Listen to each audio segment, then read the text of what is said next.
권한이라는 제목으로 로마서 강의 26번째 시간 갖도록 하겠습니다.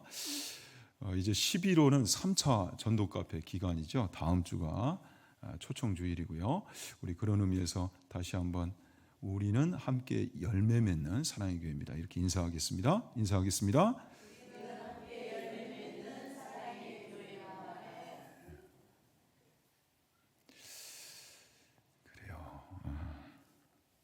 반가운 얼굴이 있으신데, 자, 우리가 이제 지난 시간 로마서 9장으로 들어와서 그리스도에게서 끊어질지라도 원하는 바로라, 이 사도 바울의 간절한 소원을 확인했습니다. 자, 우리에게도 여러분 소원이 있습니까? 없습니까?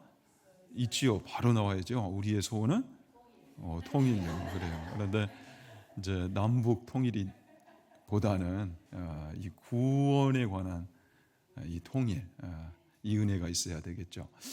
자, 사도 바울에게도 이 동족 이스라엘을 향한 그 구원, 이 소원이 있었어요. 자, 적어도 성도라면 이 표현이 얼마나 간절하고 간곡한 표현인가. 그리스도에게서 끊어질지라도 원하는 바다. 우리가 구원의 성격을 쭉 추적해 오면서 성도는 그리스도에게서 끊어질 수가 있어요, 없어요? 없단 말이죠. 그런데도 불구하고 이것은 생명의 문제이기 때문에 나 몰라라 할 수 없는 구원에 관한 문제이기 때문에 이보다 더 중요한 문제는 없습니다라는 간절한 소원을 품고 사도 바울이 하나님 앞에 기도하고 있단 말이에요. 우리도 마찬가지죠. 우리 사랑하는 이웃들, 특히 가족들에 관한 구원, 이 생명의 문제, 나는 구원받았으니 이제 뭐 끝났다, 괜찮다, 이럴 수 없단 말이에요. 우리도 바울과 같이 정말 구원을 얻어보고 누려보면 이 소원을 품을 수밖에 없어요. 아울러서 구원은 하나님께서 허락하시는 선물이기에, 은혜이기에, 우리가 만들어서 주는 구원이 아니기에 이 구원의 문을 우리가 닫아서는 안 된다는 거예요. 저희는 구원받고 또 저는 구원받지 못할 것이다. 하나님도 포기하시지 않는데 우리가 뭐라고 그 구원의 문을 막겠어요.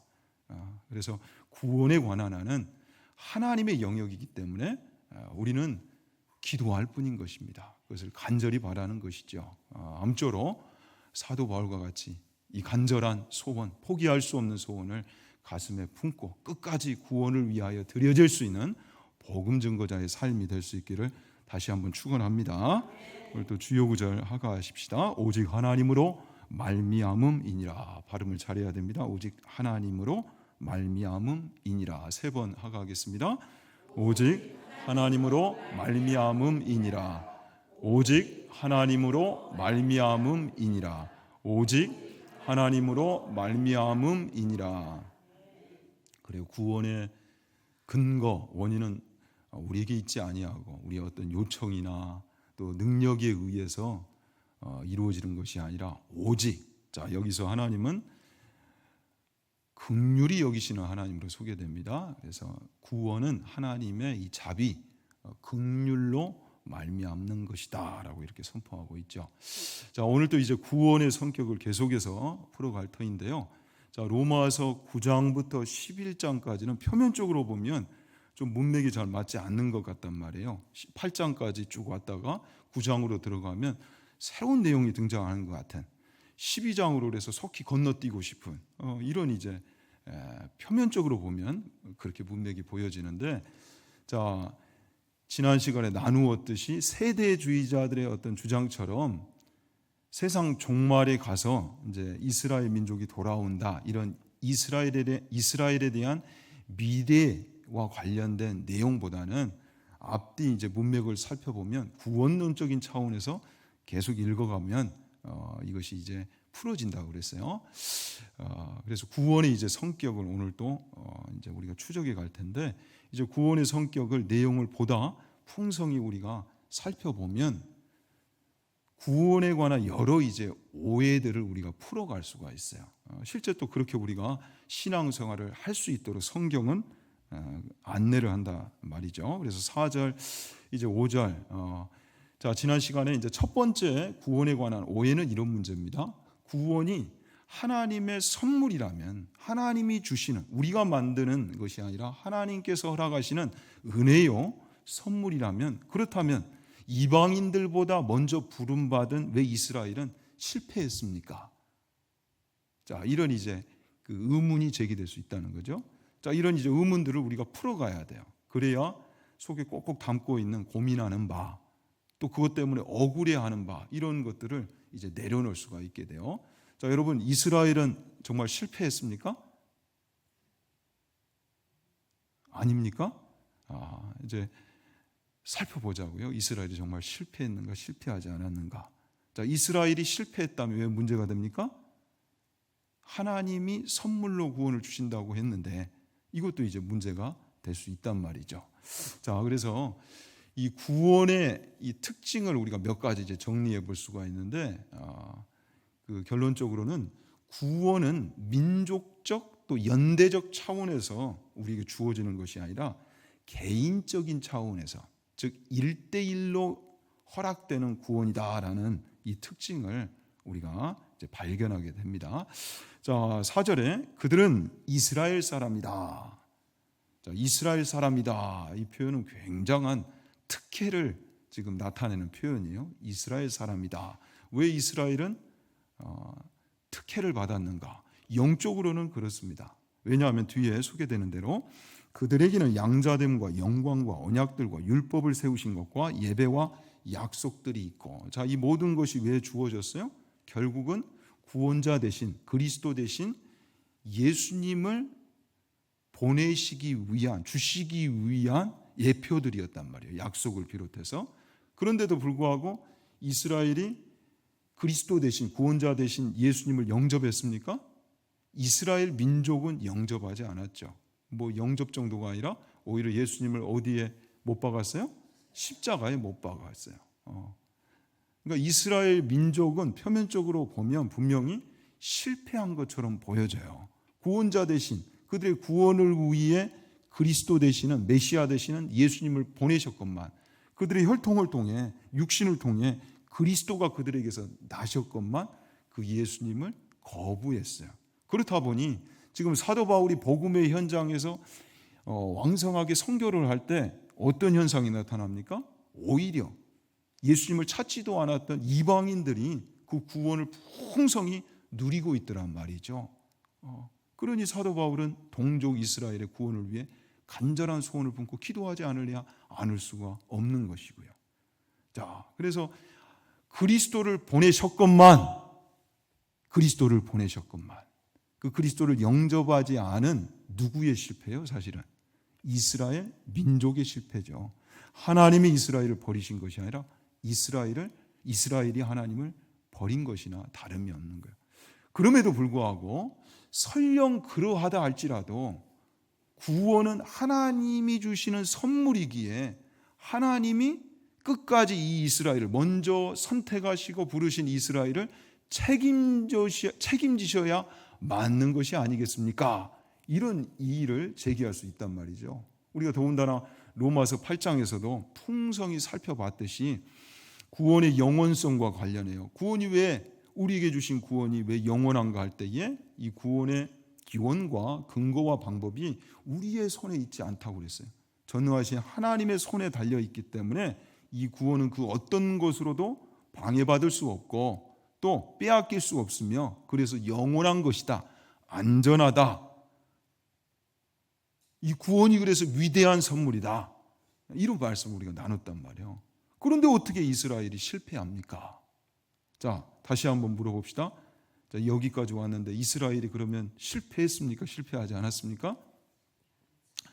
이 정도 되면 이제 실패한 것 같네요. 이제 이렇게 고개를 끄덕끄덕 할 만한데, 자, 그래서 구원이 갖는, 성경이 소개하는 구원이 갖는 특징이 있다는 거예요.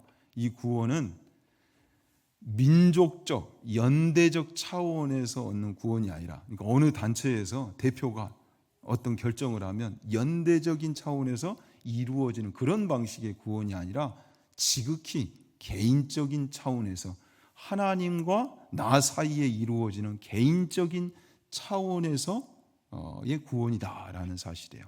자, 우리 각자가 이 구원이라는 선물을 하나님으로부터 직접 받는 것입니다. 이해되세요? 자, 그래서 약속의 자녀다라는 이야기를 그래서 사도 바울이 이제 여기서 꺼내는 거예요. 아브라함, 믿음의 조상 아브라함, 이삭, 야곱의 이야기가 이제 다시 한번 그래서 등장을 하죠. 6절에 보면 분명히 답하고 있습니다.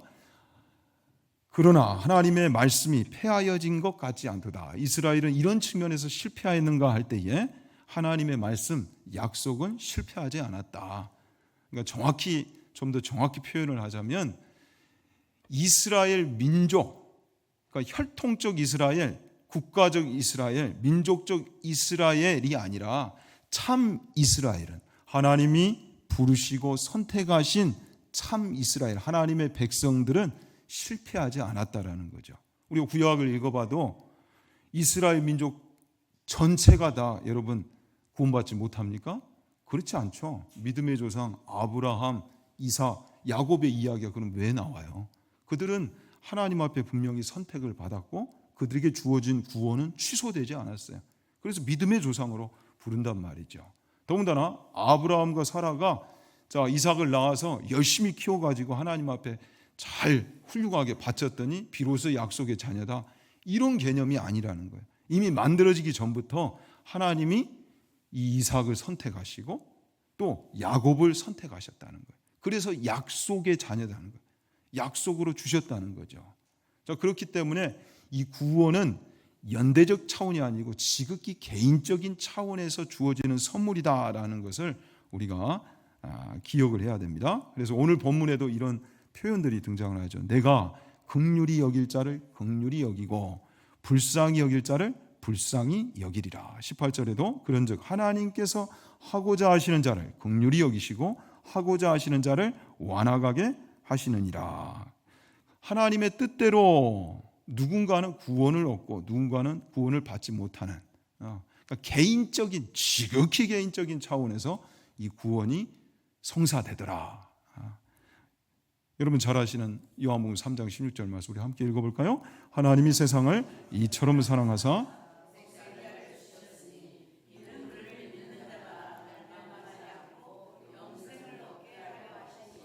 자, 여기서도 구원자 되신 예수님을 세상에 보내어 주셨어요. 그런데 이는 그를 믿는 자마다. 구원이 지극히 개인적인 것으로 표현되고 있죠. 그래서 구원은 다시 한번 말씀을 드리지만 단체적으로, 연대적으로, 민족적 차원에서 이루어지는 것이 아니요 개인적인 차원에서 이루어진 것이다.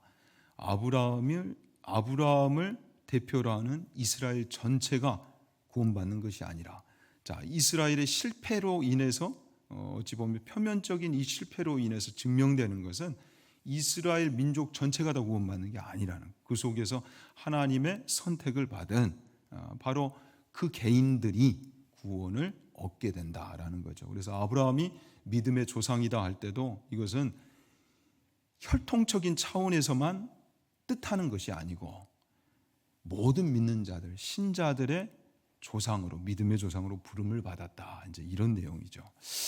좀 군대 이야기를 또 한 번 해서 죄송합니다.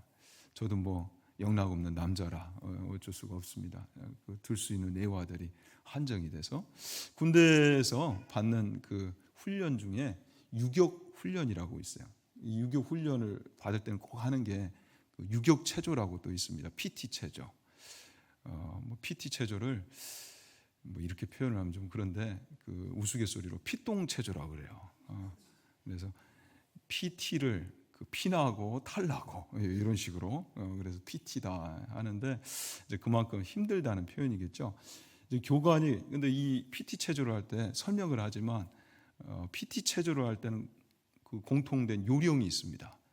마지막 구호는 그 반복 구호는 과감하게 생략을 한다. 교관이 딱 운을 떼요. 마지막 구호는 과감하게 생략합니다. 그러면서 뭐 1번 높이뛰기, 2번 뭐 구표 닫기, 그리고 제일 힘든 게 8번이던가요. 저도 이제 가물가물한데 온몸 비틀기. 보셨죠? L자로 딱 모아가지고 누워서 고개까지 들어야 돼요. 삐삐삐삐삐 그러면 하나 하면서 이렇게 흔드는데 이제 딱 그 시작할 때 이렇게 해요. 자, 유격 체조 1번 뭐 높이뛰기 10회 몇 회? 10회 하죠. 그런데 7회 시작 이래요. 꼭 10회 하네요. 7회 시작하면 삐삐삐삐삐 하나 삐삐삐삐삐 둘 하다가 자, 여기까지 이제 잘 좋죠. 그래요. 삐삐삐삐삐 6. 자, 과감하게 이제 삐삐삐삐삐 7 할 때는 어떻게 해야 돼요? 쉿! 한목을 해야 되는데 이상하게 7번째 따가서 7! 이러고 외치고 나가는 사람이 있단 말이에요. 그래서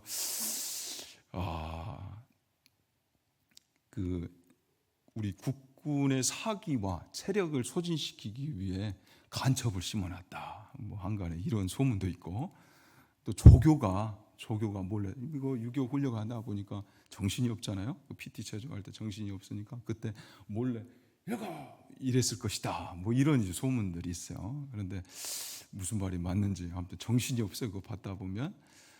근데 이제 그렇게 훈련을 하는 까닭은 연대 책임 의식을 강화하기 위해서 사실 그렇게 훈련을 받아요.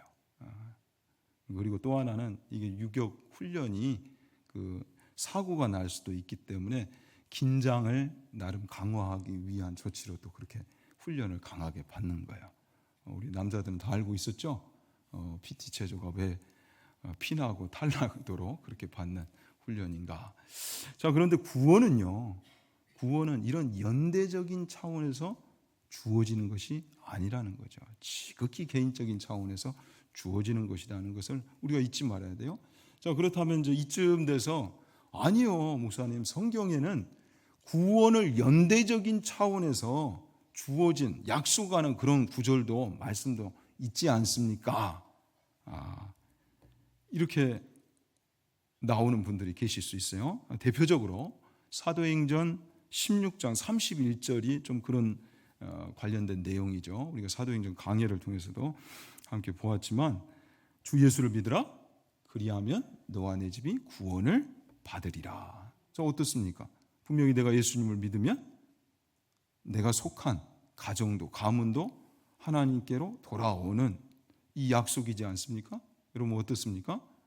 자, 그래서 성경을 우리가 볼 때, 우리가 수요일에도 계속해서 수요 성경 공부를 하고 있지만 이 문맥을 잘 살피셔야 돼요. 숲도 볼 줄 알고 나무도 볼 줄 아는 균형 잡힌 안목을 우리가 계속 길러가야 된다는 거죠.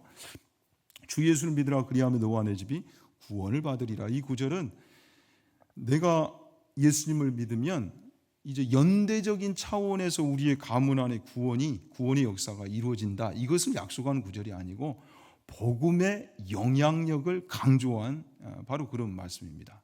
자, 이 구절이 어디에서 소개가 되어 있죠? 빌립보 간수가 예수님을 영접할 때 그때 이제 소개되는 구절 아니겠습니까? 바울과 실라가 열심으로 복음 사역을 감당했어요. 그런데 그들이 복음을 열심히 전하다가 투옥됐습니다.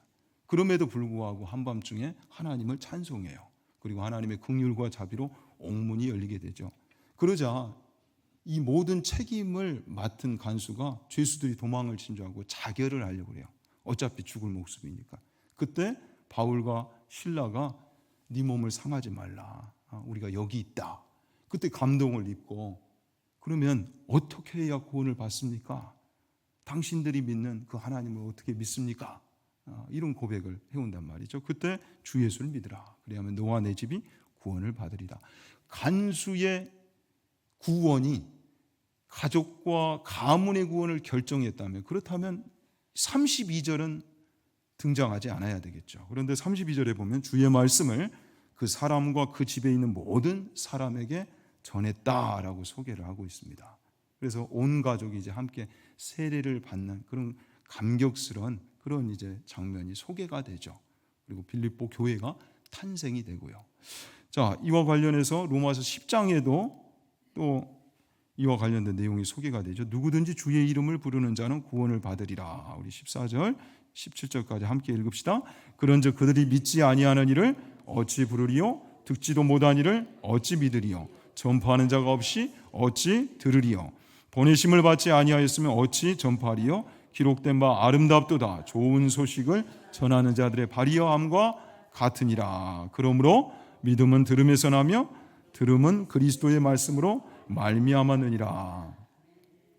자, 여기 보면 구원이 개인적인 차원에서 이루어진 것이 아니고 연대적인 차원에서 이루어진 것이라면 굳이 복음을 전파해야 할 필요성이 있을까요, 여러분? 복음을 전파해야 할 중요성이 그렇게 크지 않겠죠. 그런데 여기 보면 복음을 전파해야 할 이유에 대해서 분명히 강조하고 있고, 그 복음을 전파하는 자의 이 모습을 좋은 소식을 전하는 자들의 발이여함과 같으니라, 이렇게 소개를 한단 말이에요.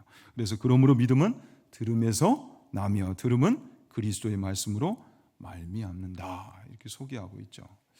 사랑하는 여러분, 그렇습니다. 이 구원, 성경이 우리에게 소개하는 이 구원을 우리가 보다 풍성히 알고 제대로 누려야 할진데, 우리가 받는 구원은 마치 유대인의 대표가 믿으면 유대인 전체의 구원이 결정되고, 이방인의 대표가 믿으면 이방인 전체의 구원이 결정되는 그런 식이 아니라는 거예요. 우리도 마찬가지예요. 우리가 복음을 끝까지 전해야 하는 까닭이 어디 있어요? 바로 여기 있단 말이에요. 가장이 믿는다고 해서 온 집안, 자식들까지, 자손들까지 그 구원이 결정되는 것이 아니라는 차원이죠. 내 남편이 또 내 아내가 믿는다고 해서 배우자의 구원이 결정되는 것이 아니라는 거예요. 친구가 믿는다고 해서 절친들의 구원까지도 다 결정되는 것이 아니라는 사실이죠. 그래서 구원을 먼저 누린 자들이 그 구원의 가치를 알아 구원에 관해서 풍성히 증거하는 것이 바로 복음의 역사가 되는 겁니다. 아무쪼록 이제 11월 우리가 3차 전도 카페 열심히 달려왔어요. 오늘 보니까 또 단풍 시즌이기도 하고 그래서 많이 밖으로 나가신 것 같은데, 아무튼 계산이 빠르셔. 그럼에도 불구하고 영상으로 또 예배에 참여하신 분들은 거기서 또 예수님을 믿지 않는 분들이 계실 거예요. 아무튼 생명의 복음을, 이 문제는 중단될 수가 없어요. 끝까지 전할 수 있는 그런 영광이 있기를 축원합니다. 아마 다들 그렇게 하실 거예요. 맞아요. 우리가 포기할 수 없는 이유가 여기에 있단 말이죠. 복음을 끝까지 전해야 하는 이유가 여기에 있단 말이죠. 구원이 갖는 그 성격, 내용, 특징 때문에 그렇습니다. 자, 두 번째, 구원에 관한 오해를 푸는 부분에서 우리가 구원이 갖는 특징을 바로 알아야 되는데, 자, 이쯤 되면 또 여러분들 안에 이런 의문이 제기가 될 거예요. 아니, 하나님은, 그렇다면 분명히 이 구원이라는 선물을 하나님이 주시는데 그 고귀한 선물을 왜 누군가에게는 주시고 또 누군가에게는 주시지 않느냐 말이죠. 여러분 어때요? 자, 이쯤 되면 하나님은 불공평하신 분, 불합리하신 분, 불공정하신 분, 그런 하나님은 아니신가? 어때요, 여러분? 좀 속으로는 그렇게 생각하는데 입으로는 차마 말을 그렇게 못하겠고, 근데 이참에 좀 쏟아놓자고요. 그래요, 안 그래요, 여러분? 아니, 누군가에게는 구원을 주시고 왜 누군가에게는 구원을 주시지 않아요? 하나님은 참 불의한 분 아니신가? 이런 생각을 해볼 수 있어요, 없어요? 여러분들은 아주 신실하셔서 절대 그럴 수는 없어요. 아니요, 좀 한번 펼쳐보자고요. 이삭과 이스마엘 중에 누구는 약속의 자녀로 삼으시고 누구는 왜 약속의 자녀에서 제외를 시키냔 말이에요.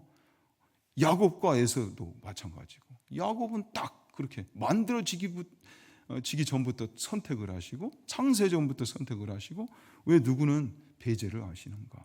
참 하나님은 불공평하시다. 그렇지 않아요? 그렇잖아요, 여러분. 충분히 생각해 볼 만한 문제잖아요. 근데 성경이 이런 문제들을 추적해 가고 있다고, 우리에게 소개하고 있어요.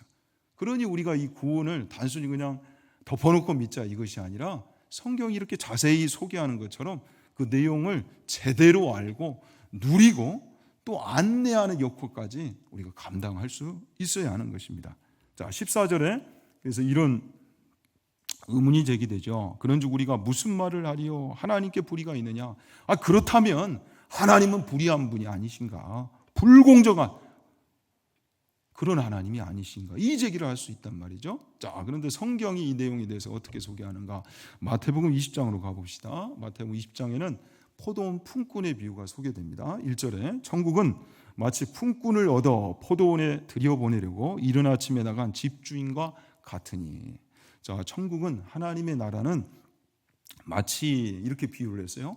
품꾼을 얻어 포도원에 들여보내려고 이른 아침에 나간 집주인과 같다. 자, 지금도 물론 직장을 구하는 게 쉬운 일은 아니지만 이전에는 뭐 비교할 수가 없었죠. 뭐 공장이 있어요, 뭐가 있어요. 이미 농경사회 안에서 이 먹고 사는 문제가 너무너무 힘들었단 말이죠. 이것을 해결하는 것이. 그러니까 가장이 쉬어버리면 집안 전체가 굶는 거예요. 그러니까 놀고 있는 그들을 불쌍히 여긴 아주 이 선의를 베푼 이 포도원의 주인이 있었다는 거예요. 그래서 계약을 합니다. 당시에 하루 일꾼의 품삯은 한 데나리온이었어요. 자, 이제 일감이 생겼어요. 더 이상 굶지 않아도 돼요. 자, 그런데 이런 이제 속에서 이 주인은 참 아무튼 마음이 좋아요. 9시에 또 힘들어 있는 굶고 있는 사람을 또 부르는 거예요. 그래서 일할 기회를 줘요. 자, 정오에도 또 불러요. 또 나가서 오후 3시에도 또 불러요. 5시에도 불러요.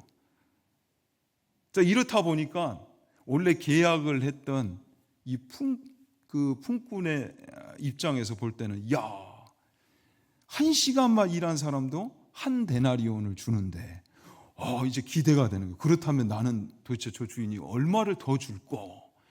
잔뜩 이제 기대를 하고 있었단 말이죠. 그래서 10절에 먼저 온 자들이 와서 더 받을 줄 알았더니 그들도 한 데나리온씩 받은지라.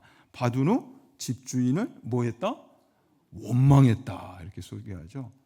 여러분, 원망할 만해요? 그렇지 않아요? 하죠? 그렇잖아요.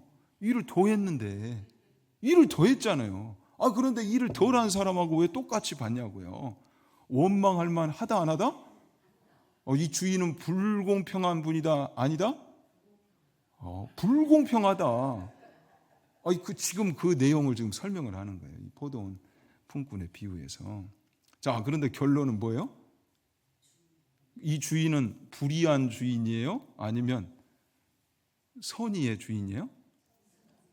왜 그래요? 원래 그렇게 약속을 했으니까. 맞아요.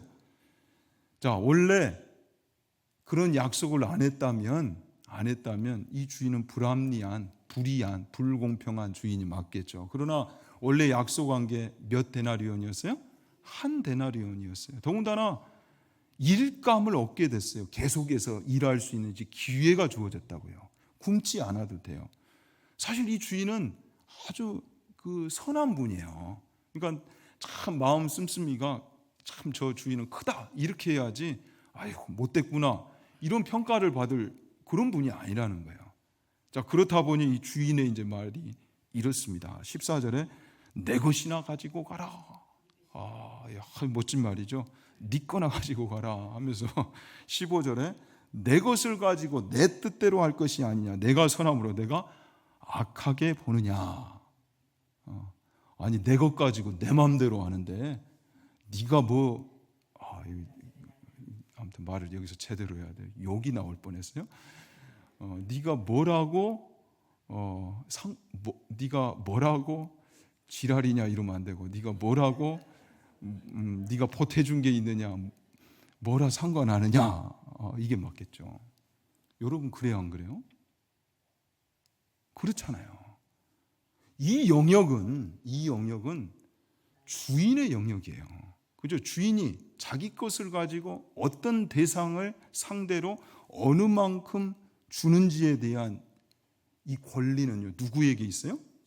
주인에게 있어요. 이거는 주인의 영역, 주권의 영역, 권리의 영역, 권한이란 말이죠. 그래서 여러분, 우리가 하나님을 대하여 이 우를 범해서는 안 돼요. 자, 우리가 하나님을 어떻게 표현합니까? 만유의 주제시다. 이런 멋있는 표현을 하죠. 그 말인즉 이 모든 우주의 주인이 누구시다? 하나님이시다. 하나님은 창조주시기 때문에. 그런데 그 하나님이 가지시는 권한, 이 주권의 영역을 우리가, 여러분, 피조물인 우리가 뭐라고 그것을 침범할 수가 있어요? 그것을 제한하거나 작게 여겨서는 안 된다는 말이죠. 그런데도 불구하고 구원에 관해서 우리는 쉽게 평가를 하죠. 아니, 하나님 나를 구원하셨는데 왜 이는 구원하지 못하십니까? 따져요. 구원에 대해서 내가 주어가 되고 싶은 거예요. 그 고난이 마치 내게 있는 것처럼 그렇게 이야기를 한단 말이죠. 어떻습니까, 여러분? 그래서 이와 같이 나중된 자로서 먼저 되고 먼저 된 자로서 나중되리라. 이 구원의 특징을 제대로 이해하지 못하여 하나님 앞에 따지는 이들, 그 구원의 성격과 내용을 제대로 조명하지 못해 누리지 못한 이들이 생겨날 수 있다라고 이야기하면서 오늘 이제 로마서 9장에 보면 그 유명한 토기장의 비유가 나옵니다. 토기장의 비유. 자, 20절 21절 함께 읽읍시다. 이 사람아 내가 누구이기에 감히 하나님께 반문하느냐. 지음을 받은 물건이 지은 자에게 어찌 나를 이같이 만들었느냐 말하겠느냐. 토기장이가 진흙 한 덩이로 하나는 귀히 쓸 것을 하나는 천히 쓸 것을 만들 권한이 없느냐. 자, 여러분, 토기장이에게 이 권한이 있어요, 없어요? 토기장이도 권한을 가지는데 만유의 주제 되시는 하나님 앞에 왜 그 권한이 없어요? 그런데 이걸 쉽게 여겨버린단 말이죠. 여러분 TV에서 보셨을 거예요. 그 토기를 만드는 장인들이 도자기를 쫙 정말 수십 개를 만드는데 다 깨트려요. 마음에 드는 그 하나를 건지기 위해서. 우리가 볼 때는 아이고 아깝죠. 그런데 이걸 그렇다고 해서 깨트릴 권한이 있어요, 없어요? 있어요. 왜요? 주인이기 때문에. 구원에 관한 이 구원의 선물을 주시는 하나님 앞에 우리가 그럴 수 있단 말이죠. 자, 다 천국에 있어요. 의인이에요. 그런데 그 의인을 이유 없이 쫓아내서 지옥에 들어가게 만들었다면, 그렇다면 하나님은 불의한 분이 맞으시겠죠. 그러나 우리가 영적으로는 이미 이 내용은 너무 많이 우리가 살폈기 때문에 우리는 어쩔 수 없이 죄 때문에, 아니 죽어보지도 않았는데 왜 죽음을 두려워하냐고요. 죽음 이후에 성경은 분명히 소개합니다. 심판이 기다리고 있다. 아니 죽어보지도 않았잖아요. 그게 끝이라면 어떻게 보면 그것이 하나의 또 기회가 되는 거 아니겠습니까? 그런데 왜 모든 사람이 죽음을 두려워합니까? 죽지 않기 위해 이렇게 열심히 삽니까? 우리는 영적인 존재인지라 본능적으로 알아요. 자, 그 죽음을 향해, 영원한 죽음을 향해, 파멸을 향해 가고 있는 이 영혼들을 건져내셨어요. 계속 건져내고 계세요. 이 구원에 관해서 감히 우리가 뭐라 말할 수 있냐고요. 더군다나 구원을 이미 얻고 누리는 성도들이요, 이 구원에 대해서 함부로 이야기해요. 그럴 수 없단 말이죠. 그 구원의 가치를 제대로 아는 자라면 이 구원을 주신 하나님 앞에 어떻게 해야 돼요? 감사해야 맞는 거죠. 찬송해야 맞는 거죠. 그런데도 불구하고 하나님을 우리가 평가하고 있는 거예요. 그래서 두 번째, 구원이 갖는, 성경이 소개하는 구원이 갖는 두 번째 특징은, 이 구원은 기계적인 차원에서 주어지는 것이 아니라 하나님의 주권적, 섭리적 차원에서 주어지는 구원이라는 거예요. 자, 기계적이라 할 때는 이런 거죠.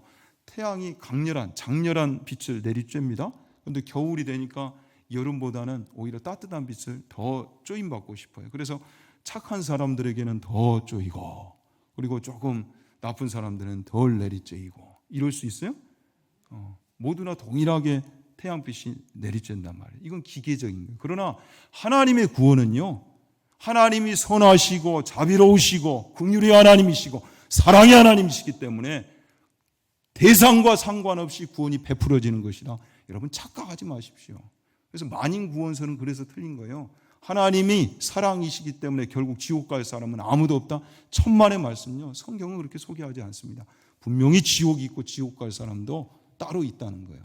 그리할 때 하나님 앞에서 이 구원은 기계적으로 이루어진 것이 아니구나. 하나님의 섭리적인 차원에서 주권적인 영역에서 이루어지는 것이구나. 그렇다면 우리 인간이 취해야 할 입장은 뭐예요? 구원을 주시는 그 하나님 앞에 서야 되겠죠. 간절히 바라야 되겠죠. 그런데 여전히 이 구원의 가치를 모르는 이들이 있어요. 자, 그리할 때 이 구원을 먼저 선물로 얻고 누리는, 하나님의 긍휼과 그 자비 속에 이 구원을 누리는 성도들이 취해야 할 자세가 어떤 자세겠어요? 당연히 이 구원의 가치를 알고 감사하고 찬송하는 이답게 이 구원을 증거해 줘야 될 건 아니겠습니까? 아무쪼록 구원을 제대로 누리고 알고 있다면 이 구원을 마음껏 소개할 수 있는, 나눌 수 있는 생명의 통로가 될 수 있는 하나님의 복된 백성들 될 수 있기를 진심으로 축원합니다.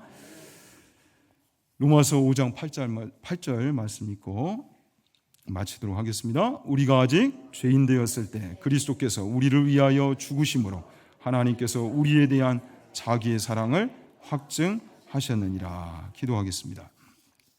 하나님 아버지, 우리에게 베푸신 구원이 무엇인지를 깨닫고 간섭하신 그 은혜가 어떤 것인지를 알아 이제 구원을 오해할 것이 아니요 감사하고 찬송할 수 있는 하나님의 복된 자녀들 되기를 원합니다.